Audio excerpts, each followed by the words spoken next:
A group of women are making up a beautiful girl. Soon the girl was dressed to the nappings. Ma was very satisfied. She had just tied red ropes around the girl's feet. A man walked into the room with a dirty smile on his face. Ma went out. The man gulped down his drink. He put the bottle down and tried to undress the girl. The girl realized something was wrong. Crying, she kicked the man away and ran quickly out of the room. She trotted all the way to the street. As she ran, she called out for help to people in the street. Unfortunately, she was caught anyway. She was taken to the dark room and beaten badly. The girl was then repeatedly beaten on the soles of her feet with a belt until the soles of her feet were battered. The girl climbed to the window with difficulty. She saw someone talking downstairs, so she quickly shouted to them for help. But not only did no one help her, but man threw bottles at her. Before the girl knows why, the man who heard the noise came in and beat her again. He warned her that if she screamed again, he would cut out her tongue. The girl did not dare to speak again. After being starved for 2 days and nights, Ma brought a bowl of food. She hoped the girl would listen to her in the future. The girl knocked the plate over with a slap, but the girl soon regretted it. If she wants to escape, she has to survive. She picked up the food from the floor and ate it. The girl's name is Imla. She used to live in a small village in Nepal. Imla lives every day without a care in the world,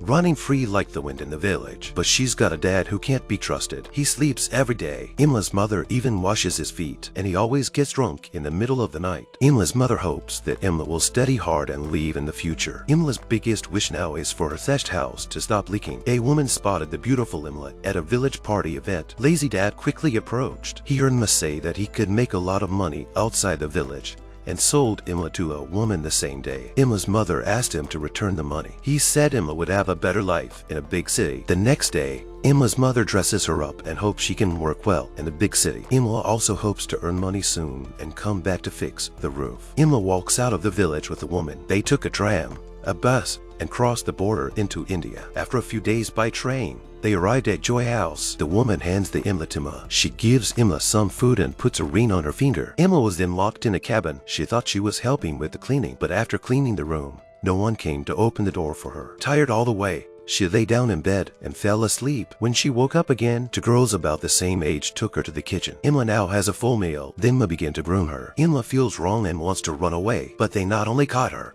they beat her up. Then she was put in the dark room again. It turned out Imla had been sold to a brothel. After starving for 2 days and nights in the dark room, she was finally brought food. She was so angry that she knocked over the plate. But soon she was down on the ground eating again because she was so hungry. Today, Imla sees Sophia handing out flyers below. To get Sophia's attention, she throws a feather through the window. When Sophia found out, Imla made a desperate cry for help. Sophia took the camera, but unfortunately, the enforcer found her. He stepped in and smashed Sophia's camera and then hit Imla. Sophia could clearly hear Imla screaming from downstairs. She was starved for another day and night. After that, Ma delivered a glass of juice. Imla, her hands shaking, took the juice and gulped it down, and then she passed out. When she woke up again, her hands were tied to the head of the bed. She was in front of the same man. The door had been locked. The man then raped her. Imla woke up desperate, but she didn't know what to do. After this, Ma forced juice on Imla every day. Imla, who was tied to her bed, had no rest all night. Sophia took the photo to the newspaper. Imla looks the same age as her children. She was supposed to go to school without a care in the world,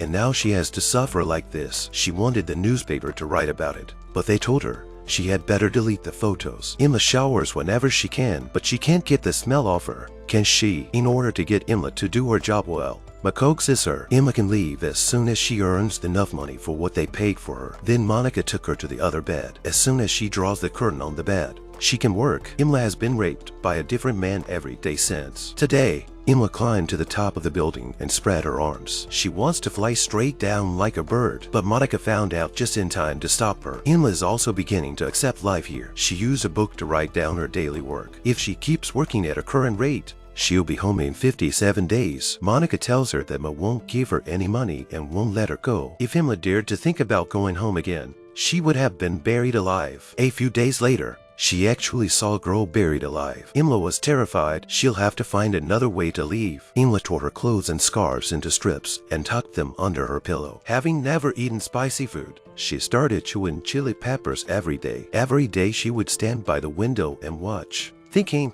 how would she get down from here? One day, Imla saw Ma washing clothes in the courtyard. When she borrowed the steel bar to wring out the clothes, she twisted the steel bar directly. Imla was shocked. When there were no guests, The girls would dance like crazy upstairs. It's like the only time their body is their own. But must step forward and smash the radio. She won't allow them to expend energy here. On this day, one of the guests started drinking madness. He hit Monica like crazy. Imla took the bottle and tapped it. Instead of punishing Imla, but doubled the amount she owed. Imla and Monica have been best friends ever since. That night, a man came to Imla specifically. He didn't ask Imla to take off her clothes. They just lay quietly together. This makes Imla feel a different way. She also drew pictures of men in the book. Monica sees that. Tell her to work hard. She's sure to meet her Prince Charming. It was a special send-off. The children pelted them with water balloons because it was a brothel, but was bought out by men who liked her. That night, Imla was approached by an American. First, he pulled out the familiar feather, then said they had a safe zone. The man handed her a business card and said they would come with the police on Thursday. I'm sure Mo will hide them. When they do,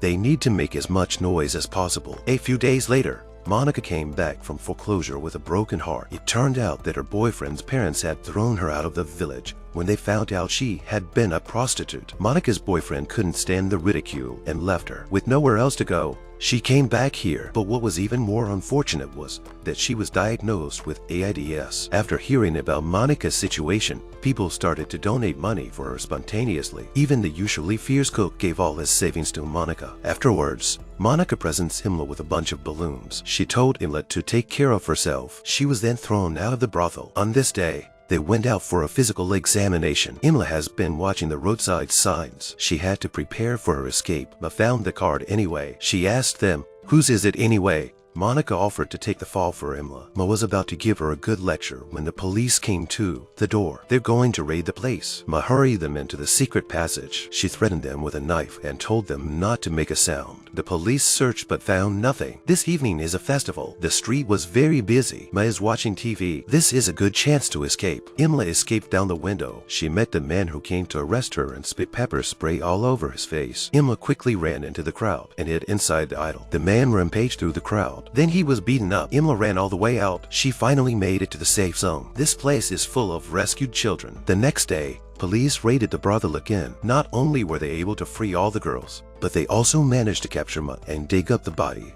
buried alive in the backyard. They will be punished by the law. The girls burned the clothes they used to work in. After that, they were moving on with their lives.